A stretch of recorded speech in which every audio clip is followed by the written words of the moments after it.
नमस्कार दोस्तों, आज की स्टॉक लर्निंग में जर्निंग एक पेट्रोकेमिकल कंपनी को लेकर के, जहां पे देखने को मिली जो स्टॉक में पिछले कुछ दिनों से जो लगातार जंप का सिलसिला था वो बनती नजर आई। और ये भी देखने को मिला इस स्टॉक में, जो कि कहते हैं जिसको टेक्निकल भाषा में ब्रेकआउट कहते हैं, हम अपनी लोकल भाषा में कहते हैं, जो कि पिछले हिस्टोरिकल रिकॉर्ड था उसको उन्होंने तोड़ दिया। और वही तोड़ती नजर आई, चाहे आप स्टॉक प्राइस को खास के और देखूं तो वॉल्यूम के बेसिस पे। यहाँ पे वॉल्यूम में लगा ये, जो मार्केट में कोई बड़ी इन्वेस्टर्स इसमें अपनी इन्वेस्टमेंट करती नजर आई, जिसकी वजह से स्टॉक में प्राइस जो है काफी अट्रैक्टिव बनती नजर आई है। और लगातार जो जंप का सिलसिला था वो भी बनती नजर आई। आज स्टॉक लर्निंग में हम जानेंगे कोठारी पेट्रोकेमिकल को लेकर के। इससे पहले देखा जाए इसकी मार्केट को लेकर के आखिर बिजनेस क्या करती है, तो इसके नाम से स्पष्ट होता है कि पेट्रोकेमिकल्स में कंपनी कामकाज करती है। चाहे इनके पास प्रोडक्टिविटी की बात करें तो केविन्स करके आती है, PIV R1 करके आती है, जो कि इनकी कहती है इनकी प्रोडक्ट के अंदर आती है।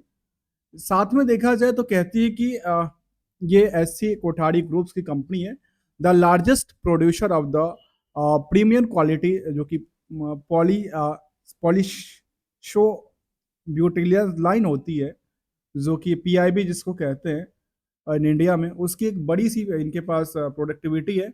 कि मैं माइलस्टोन की बात करती, क्वालिटी कंट्रोल और बाकी सारी चीज़ को इनका वेबसाइट्स पे इस तरह की इंफॉर्मेशन देखने को बनती है। और ये जानना जरूरी इसलिए है कि कंपनी आखिर करती क्या है, कंपनी के बिजनेस मॉडल क्या है, कंपनी के बिजनेस मॉडल में क्या हमारे लोकल्स मार्केट में देखने को मिलती है, या फिर केवल केवल इनके नेशनल्स और इंडस्ट्रियल हाउस के लिए जरूरत पड़ती है।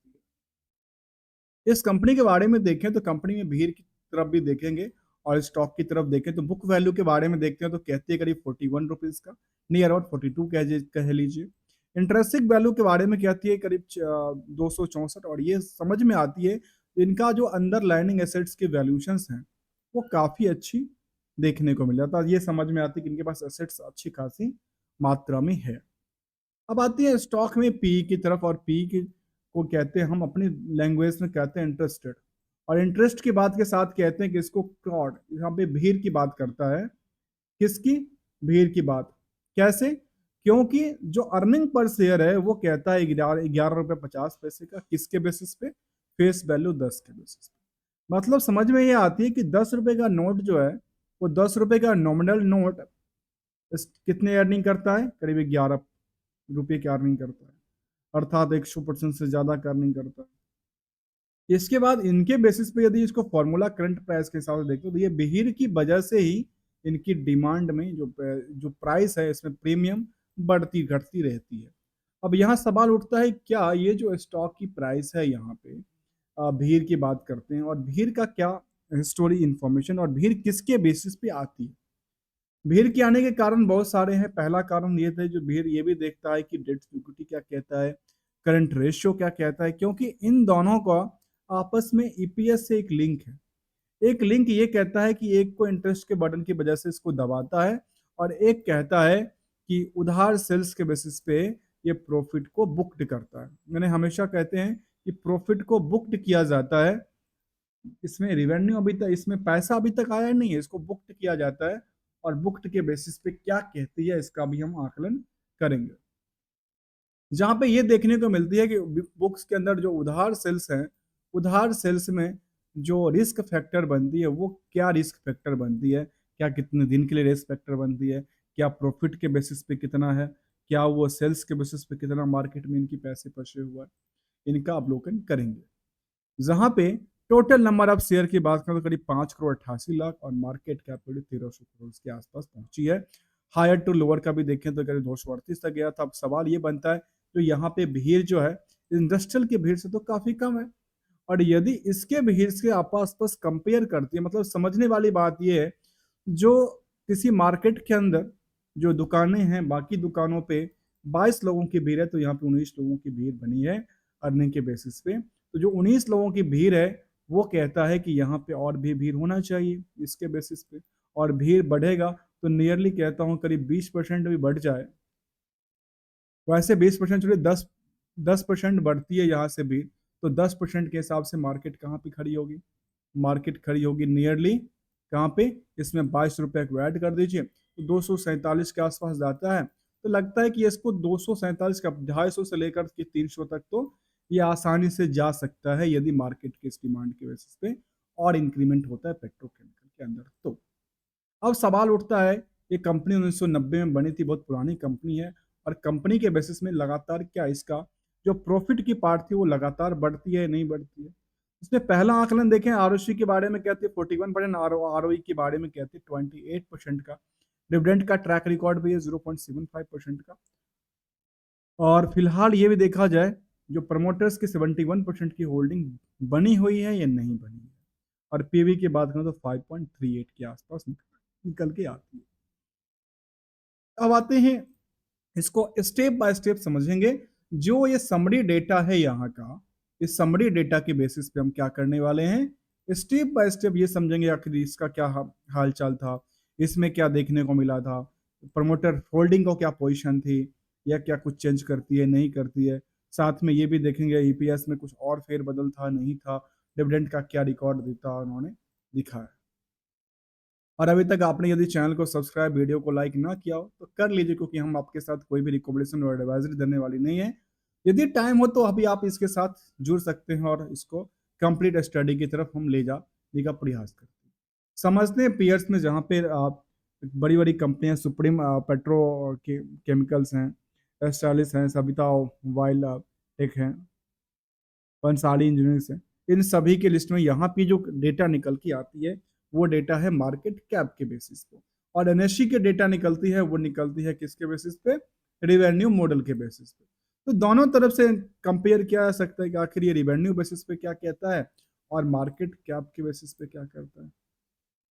अब आते हैं इसको जानने के लिए, यहाँ पे सबसे ज्यादा यदि किसी कंपनी में भीड़ की बात करें, सबसे कहते हैं ना मार्केट में इतनी सारी दुकानें हैं, तो 11 दुकानों में सबसे ज्यादा भीड़ यदि किसी के पास है वो डीसीडब्ल्यू के पास है, जहाँ पे अर्निंग के बेसिस पे 185 गुने की भीड़ खड़ी हुई है। और यहाँ भी कम नहीं है, यहाँ भी करीब 19 गुने के आसपास है, जो कि थोड़ा सा एवरेज से कम मिलता नजर आया। अब आते हैं इसी के रिजल्ट को लेते हुए, रिजल्ट क्वार्टरली डेटा क्या कहती है और ईयरली डेटा क्या कहेगी, इसको भी ध्यान देंगे। तो यहाँ पे कंसुलेट डेटा कुछ है नहीं कंपनी का, जो भी है खुद की बिजनेस मॉडल है, कोई भी इनका सब्सिडरी कंपनी देखने को नजर नहीं आई। सेल्स के बेसिस पे परफॉर्मेंस की बात करें मैनेजमेंट को लेकर के, तो जून टू जून में करीब 149 करोड़ से 145 करोड़ होता है। केवल अमाउंट में नहीं देखना चाहिए, इसको क्या देखना चाहिए पता है, इसको परसेंटेज ऑफ ग्रो भी देखना चाहिए, आखिर सेल्स की ग्रो क्या परसेंटेज कहती है, कैसे किस लेवल पे कहती है। तो यहाँ पे देखा गया, यदि इसको देखें इस कंपनी को लेकर के, तो हम इसको सबसे पहले सर्च करते हैं गूगल फाइनेंस के ऊपर। यहाँ पे हमें ये भी डेटा पता चलेगा तो आखिर इस टाइम फ्रेम के अंदर कंपनी की ग्रो रिटर्न क्या बनी थी और कितने लेवल की ग्रो लेवल देखने को मिली।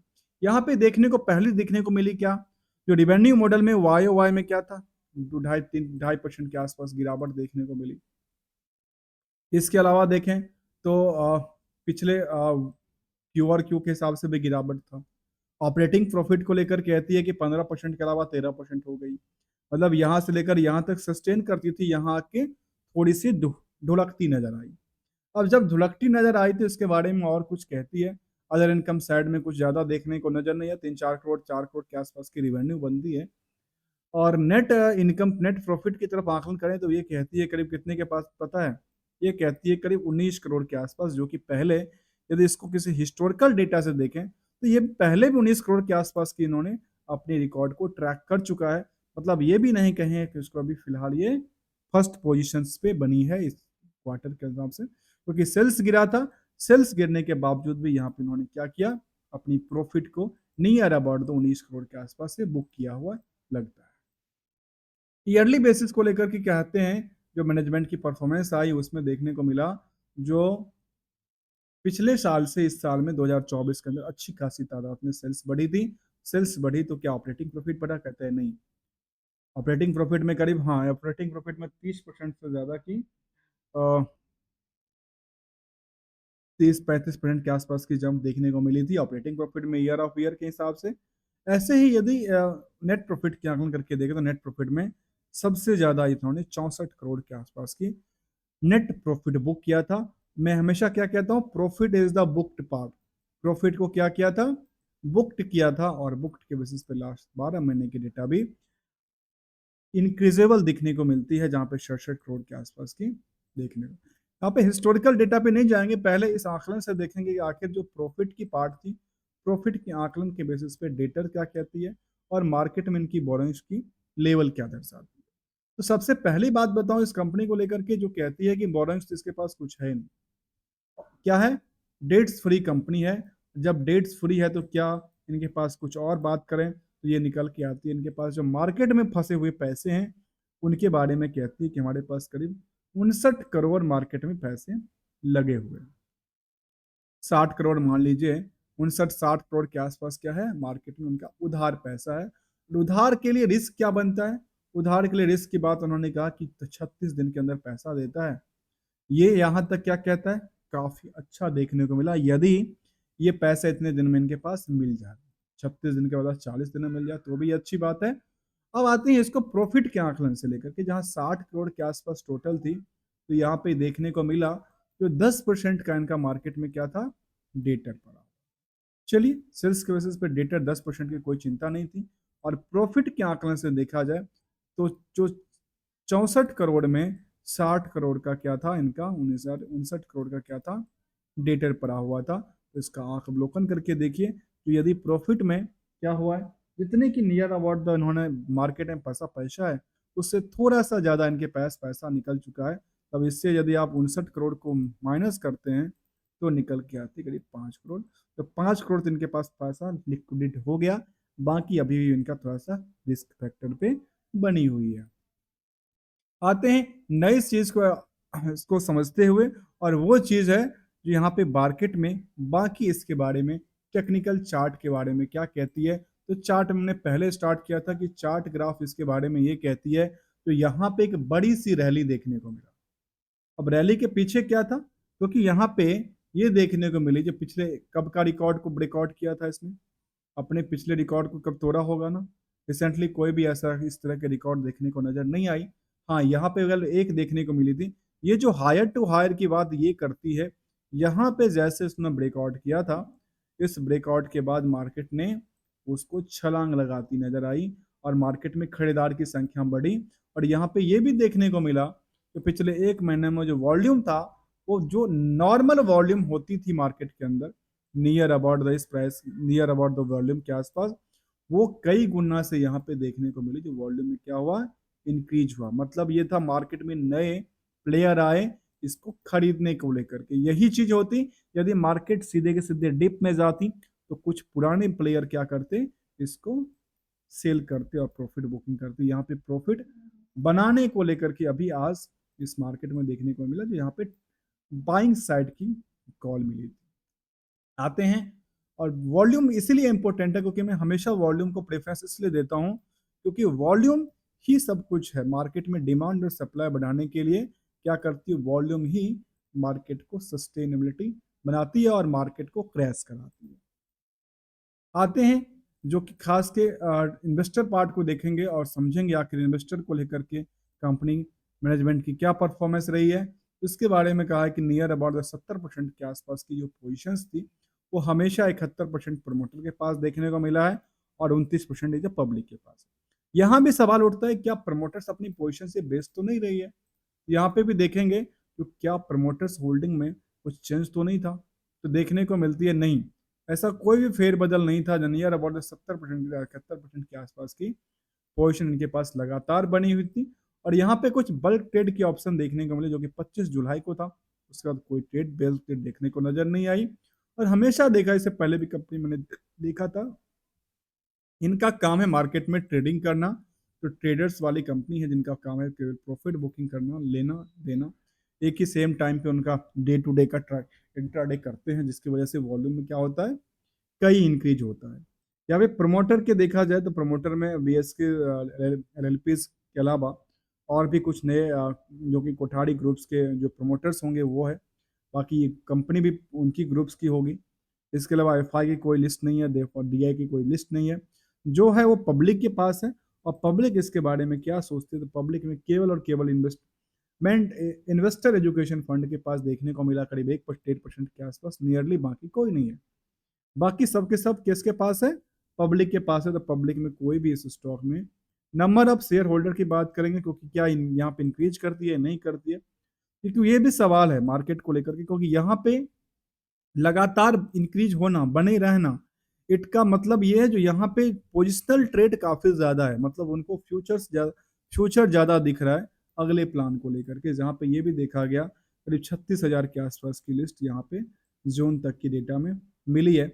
जहां आम इन्वेस्टर की बात करें, जिन्होंने 2 लाख से कम की इन्वेस्टमेंट करके चलते हैं, खास के इंडिविजुअल्स की बात करते हैं, तो यहाँ पे ये भी देखा गया कि करीब 14.5% के आसपास की तादाद किसके पास है, एक आम रिटेलर के पास है, जिसका नाम है आम इंडिविजुअल्स, जिन्होंने 2 लाख से कम की एक शेयर में इन्वेस्टमेंट करके रखते हैं। तो आज के स्टॉक लर्निंग में जाने कोठारी पेट्रोकेमिकल को लेकर के, और टॉपिक ये था जो ये लगातार अपनी क्या कर रही है, अपने पिछले रिकॉर्ड को तोड़ती है, उसको टेक्निकल भाषा में ब्रेकआउट कहते हैं। और इसको फिलहाल रेजिस्टेंस और सपोर्ट की तरफ एक नज़र डालें तो ये निकल के आती है कि पिछले एक महीने में इनके पास सपोर्ट तो अच्छा खासा बना हुआ है। सपोर्ट जिनके पास ये भी बन सकता है अगले पड़ाव के लिए, जिस प्राइस के आसपास कई टाइम तक इसने रहा, वो भी देखने को मिल सकती है, और या फिर ये भी देखने को मिल सकती है, लेकिन ऐसा कोई अंदाजा नहीं बनता। जहाँ पे लगातार सिलसिला ये था बढ़ने का, और ये देखा जाए जो एक इन्वेस्टर को उन्होंने क्या डिविडेंड का पार्ट दिया, कुछ और भी दिया, इसके बारे में देखें तो कंपनी ने ऑलमोस्ट ये दिया जो हमारे पास क्या था, EBITDA में तो 16% के आसपास गिरावट था। और गिरावट की बात करें तो कंपनी ने ये अपडेट देती है जो हमारे पास, जो इन्वेस्टर्स की बात करें, इन्वेस्टर में ये देखने को मिला, जिन लोगों ने जिनके पोर्टफोलियो में रहा होगा, चाहे 1 महीने से रहा होगा, तो करीब 22% की जंप थी। 6 महीने की हिस्टोरिकल डेटा में कहते करीब 73% की जंप था, और नियरली 1 साल में देखने को मिला जो करीब 100% के आसपास की जंप स्टॉक ने दे चुकी है। और पिछले 5 साल में करीब 1200% से ज्यादा का इस स्टॉक में पुल बैक देखने को मिला। और यहाँ पे कप साइड डिजाइन की मिली थी, और पता है क्या हुआ, मार्केट में ब्रेकआउट कैसे करते हैं, मार्केट ब्रेकआउट पुराने हिस्टोरिकल डेटा की तरफ देखे तो ये जैसे ये तोड़ा मार्केट ने इस प्राइस के आसपास, मार्केट को क्या लगा, तो मार्केट और बूस्ट हो सकता है, और यही बूस्ट होते होते दोबारा इन्होंने बूस्ट किया, इसके प्राइस लिया, सस्टेन किया, फिर यहाँ से लगातार क्या होती है, लगातार जो इसका चार्ट ग्राफ था वो बढ़ती नजर आती है। और आकलन इस टाइम से होता है कि यहाँ से लेकर के और यहाँ तक की आकलन देखा जाए तो मार्केट क्या कहती है, करीब करीब 80 डिग्री के ग्राफ्स के रेशियो से ये बढ़ती नजर आती है, जिसका नाम था कोठारी पेट्रोकेमिकल्स लिमिटेड। दोस्तों कोई रिकमेंडेशन या एडवाइजरी नहीं होता हमारे तरफ से किसी स्टॉक को खरीदने, बेचने और होल्ड करने को लेकर के, जैसे जो कंप्लीटली लर्निंग पर्पज के लिए होता है। यहाँ पे सेंटिमेंटल भी हम देखते हैं, और सेंटिमेंटल में भी देखते हैं आखिर क्या कहती है। तो फिलहाल ऐसा सेंटिमेंटल कोई देखने को नजर नहीं आई है। तब तक के लिए thank you so much for joining here दोस्तों।